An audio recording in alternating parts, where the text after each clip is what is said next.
Watch out, Nintendo Switch. Valve is coming at you. Steam has just announced the Steam Deck, a handheld, all-in-one gaming PC that plays the entirety of your Steam library right out the box. It's actually a pretty incredible piece of technology that Valve has put out. They've never really done the best job with tech, with the exception of the Valve Index, and now they are doing this Steam Deck. So make sure you watch till the end so you can get all the details about this device. It's actually pretty beefy. Also, if you're new to the channel, or maybe you've been around for a while and you haven't subscribed yet, please do subscribe. I'm trying to get 10,000 subscribers. I'm only 1,000 away, and I think we can get it pretty quick. The Valve Steam Deck starts out at $400, which is $50 above the price of the upcoming new Nintendo Switch. This lets me know that they are directly competing with Nintendo in the handheld market. Steam has always wanted to get into the console market. They first started with their Steam boxes back in the day. I think it was like 10 years ago, and there were these little $400 boxes that you could buy that could play any Steam game, and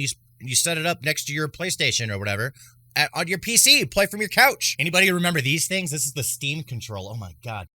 Woo! I don't know if you guys could see how bad that is. This has been sitting around a while. So Steam had their controller, they had their Steam box, and it just kind of flopped. They wanted to get into the hardware market. I think they always had a vision like, hey, we need to get beyond just doing distribution and making some games and stuff like that, and we need to be a bigger player in this game. So they've invested heavily over the past over 10 years into the hardware market. And not only do they have their own top of the line virtual reality headset, now they have this direct competitor to the Nintendo Switch. I will say that there's other devices that have come out that are like all-in-one handheld PC stuff from a few other companies. They all look very similar. It's a big screen in the middle with your joysticks and everything on the right and left. The problem is, though, is that these devices throughout time have always required a ton of configuration just to get them to work right.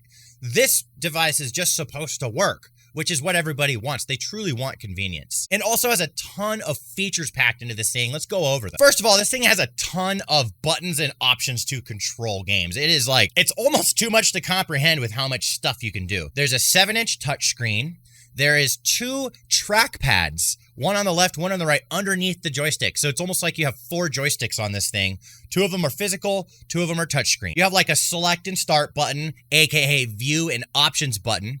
You have your joysticks, and you have your L3 and R3, so you can push the joysticks in. You also have your R1, R2, L1, L2 buttons, plus you have R4 and 5, L4 and 5. There's these buttons on the back of the thing that just more buttons, completely configurable through Steam's controller settings stuff. You have a D-pad, you have your A, B, X, Y buttons, you have microphone, then there's a Steam button and a quick access button. So this thing is jam-packed with buttons, that's for sure. And one thing that is super dope, even though it has all this control and it's a whole new device, game developers theoretically don't have to update their games whatsoever to work on this thing. It just works. Let's talk a little bit more about specs. The display is a 1280 by 800 pixel display, 16:10 aspect ratio. It hits at about 60 hertz. It has Bluetooth 5.0, dual band Wi-Fi radio, 2.4 gigahertz and 5 gigahertz. Plug in a headset, or you can just use Bluetooth audio. They claim to have 8 hours of gameplay time. I'd have to see that for myself, but if that's true, that's impressive. And the operating system they are using is SteamOS 3.0. So after all this time, this is the latest and greatest version of SteamOS, and it has been repurposed to be played on a handheld device. Let's not forget about the dock. This is supposed to be like the Nintendo Switch, right? Well, it has a dock like the Switch. The dock has a USB 3.1 port, and it has 2 USB 2.0 ports, so you can plug in a mouse and keyboard, and you can actually dock this sucker into the dock and then just use it as a PC. That's right. You can plug monitors into this thing and just use it as a standalone PC, keyboard and mouse. They really are taking inspiration from the Nintendo Switch, and I think that's super dope. This thing's using a pretty beefy processor that's used in a lot of laptops. It's called a Zen 2 from AMD. It also has a GPU called the 8RDNA. It's about 1.6 gigahertz, 16 gigs of RAM, 64 gigs of space on a base model, 256 gigs in the mid model, and 512 gigs on the top model. Also, let's not to mention this thing is built in with haptic feedback and gyro controls. I like to call them hero controls, but you know, they're gyro controls. Now, not everyone has got their hands on one of these, but there was a reporter from IGN that got their hands on it, and they played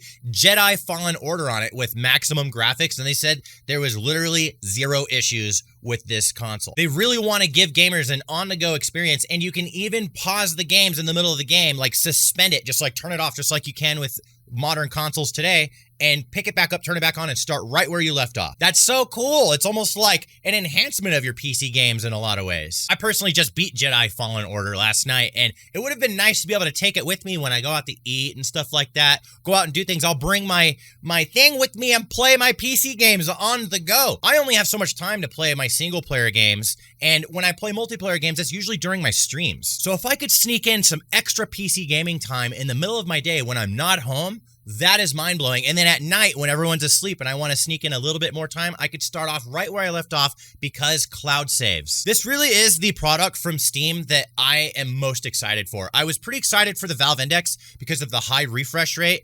I get kind of car sick when I play VR, but high refresh rates are supposed to help with that. But now I could like Game Boy my Steam library. That is just blowing my mind. And the amount of features they packed in are incredible. You get everything. You get access to your friends list, the store, everything you get access to on Steam, you have access to on this device. It's just so crazy how Valve started off as a game development company and then evolved into the largest PC game distributor in the world, and is now ascended to being a competitor in the physical hardware space with actually compelling tech. I wonder what's coming next after this console. And I bet, like, what are they gonna do? Have new versions come out over time so you can have the old Steam Deck and then there's gonna be like a newer one with crazier power? It seems like this is gonna be a product that likely is gonna make enough sales to give us further future versions of this product later down the road. If you want to get one of these, let's talk about that a little bit. There is a reservation fee. However, if you cancel your reservation within 30 days, then you get your money back. If you cancel after 30 days,